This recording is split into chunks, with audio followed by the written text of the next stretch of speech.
starting? Over on NFL.com, you can check out Greg Rosenthal's projection for the starting quarterback for all 32 teams. You're looking at the NFC East right here. He's got Case Keenum as the starter going into the season over Dwayne Haskins. No surprise, Dak Prescott, Carson Wentz, the starters for Dallas and Philly, respectively. He projects Eli Manning will start for Shane's former team, the New York Football Giants. So, Shane, let's come to you on this one because the Giants drafted a quarterback high in the first round as well. Daniel Jones, a top 10 pick. You guys are running backs. Yep. The best player on the offense, probably unquestioned right now, is Saquon Barkley. If you're Saquon Barkley, who do you want to be the Giants? Before they say any fucking thing, one, I'm pretty sure Saquon doesn't give a shit about who's starting that quarterback. All right. At this point, you don't have anybody that's going to come in and instantly make you a winner. So why the fuck should you care? The only thing Saquon is probably worried about right now is, look, I'm trying to catch another 90 passes. All right. I'm trying to get the ball again for another 300 fucking time, another 300 times so I can fucking do what I do. I'm pretty sure that's what he's concerned with. He's not concerned with Eli and Daniel Jones. He's not worried about that. I mean, because the Giants aren't going to win shit anyway. And if they, let me just say this. If they start Eli, the Giants will be picking in the top 10 next year. Starting quarterback this year? Eli Manning. Okay. It's a simple question for me. I know when I first came to the New York Giants, when I would go into the huddle with Eli, I wasn't always 100% sure on what I needed to do. And I think the point I'm trying to make is vets make mistakes too. So when you have the calm, cool, collected quarterback, leader of your team in the huddle, calling out the plays with confidence. Eli would help you with the playbook when you were a running back for the Giants. Yeah. Absolutely. Look, Eli being smart, all right, has nothing to do with his lack of football playing ability. All right. No one's ever said Eli is not an intelligent quarterback who could probably coach once he retires. No one has ever said that. Or said he couldn't do that. But being able to tell you where to line up on offense is different than running the offense and executing the plays, which Eli has an issue with. It seems like for the past 5 or 6 years, he's had that issue. Big reason why I was able to play as much as I did in my first year. Getting guys. No, look, Shane Vereen played for the New England Patriots for like the first 4 years of his career. He won a Super Bowl with them. All right. When they didn't want to pay him and they decided to go in a different direction, they let him go. He wound up going to the Giants because, like, for some reason, it seemed to be common knowledge. When New England lets players go, people immediately run out and grab them. All right. And the two teams that usually try to take a lot of New England's players, I've noticed over the past 20, 25 years, are Philadelphia and New York. They just try to take whatever sloppy seconds that New England doesn't want anymore and apply it to their team. And the reason why Shane Vereen played as much as he did was because Shane Vereen was just coming off of a Super Bowl winning season. All right, where he was James White against Atlanta was Shane Vereen against Seattle. And that's why they signed him. They needed a guy like that can play, receiving back out of the backfield, that Marshall Faulk role. That's why he plays so much.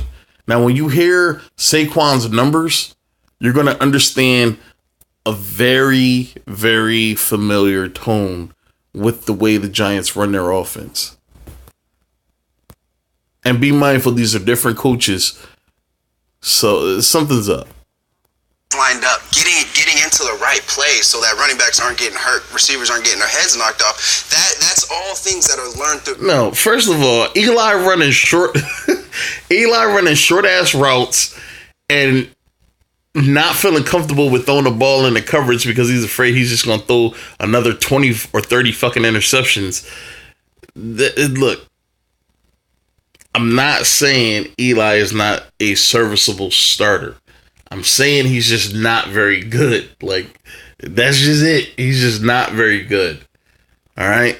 Now, Eli may be incredibly intelligent. I believe coming out of the Manning family, you have to be smart at the quarterback position. I mean, Archie was underrated. Peyton, overrated. To me, he's overrated, but still great. I don't know, man. You got to be intelligent. You got to be able to adapt. I don't know. Eli is he's a unicorn. I mean, when it comes to the Manning family, you don't really see a guy like this coming out of that family too often.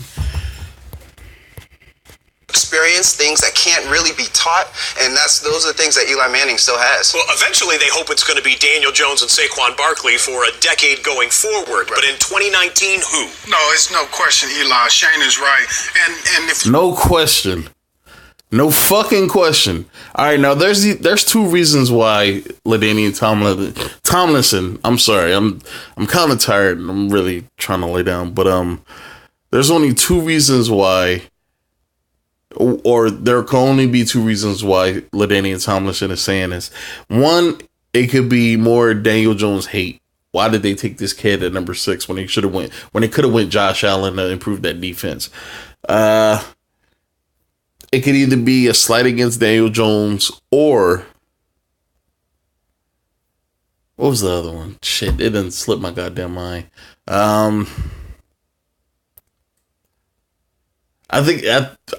believe it was them overestimating the ability of Eli still.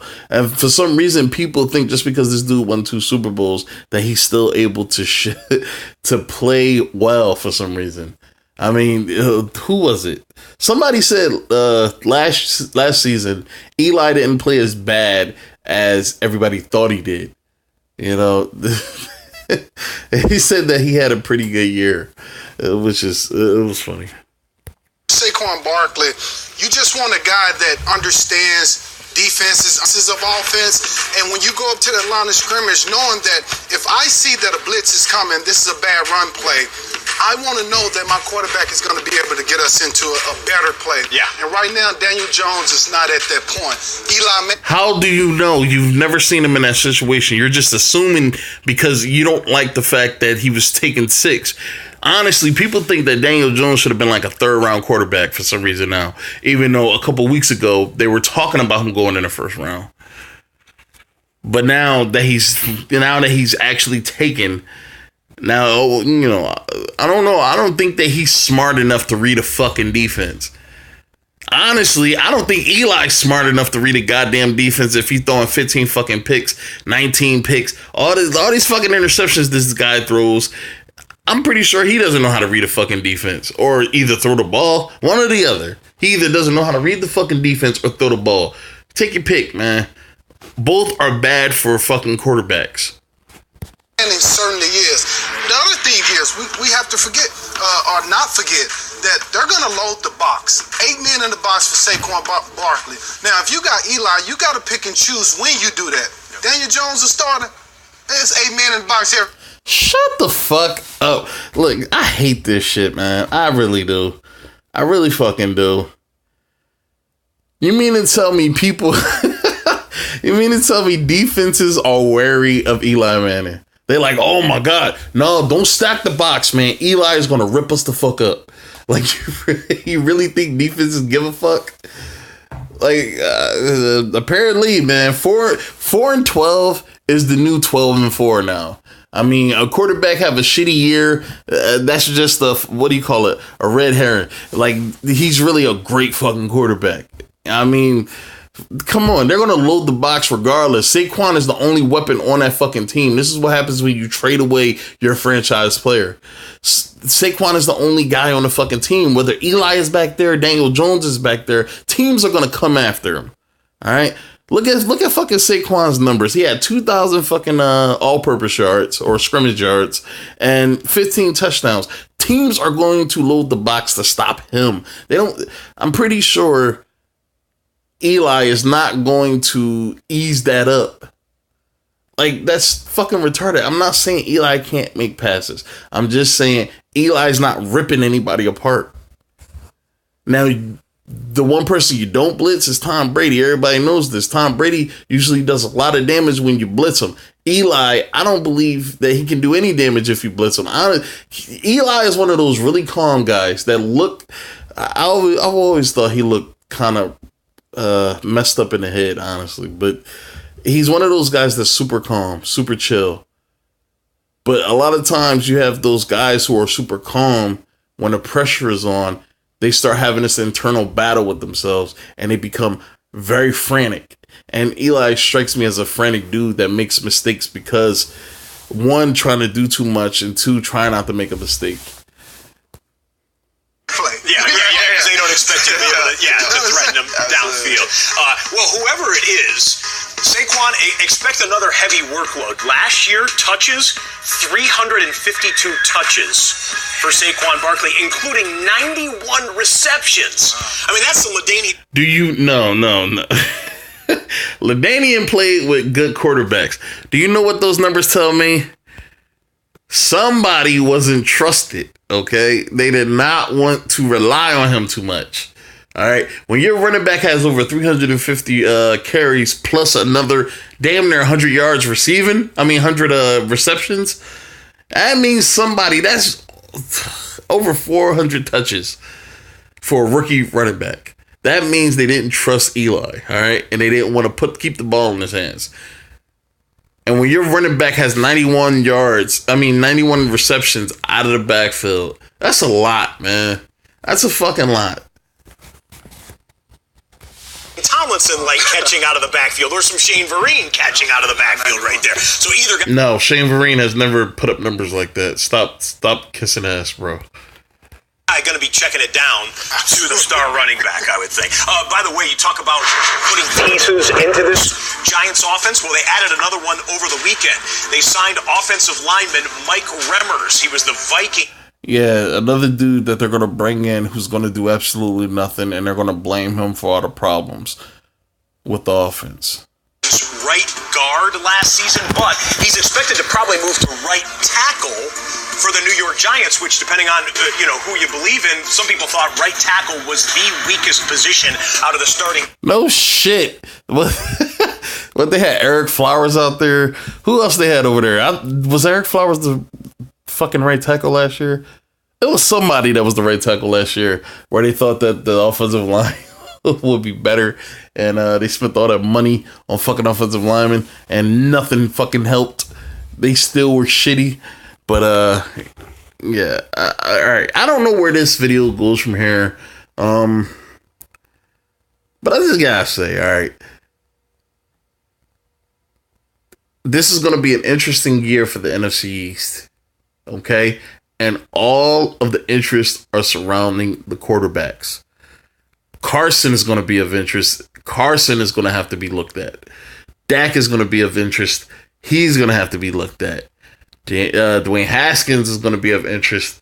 He's going to have to be looked at. And Daniel Jones is going to be of interest. It's going to be a lot of storylines coming out of the NFC East this upcoming season. And I just got to say, all right, I'm looking forward to it. All right, because this is going to be very dramatic. I'm pretty sure. I mean, it's the East Coast. Nothing really surprises me at this point. All right, but I'm done. All right.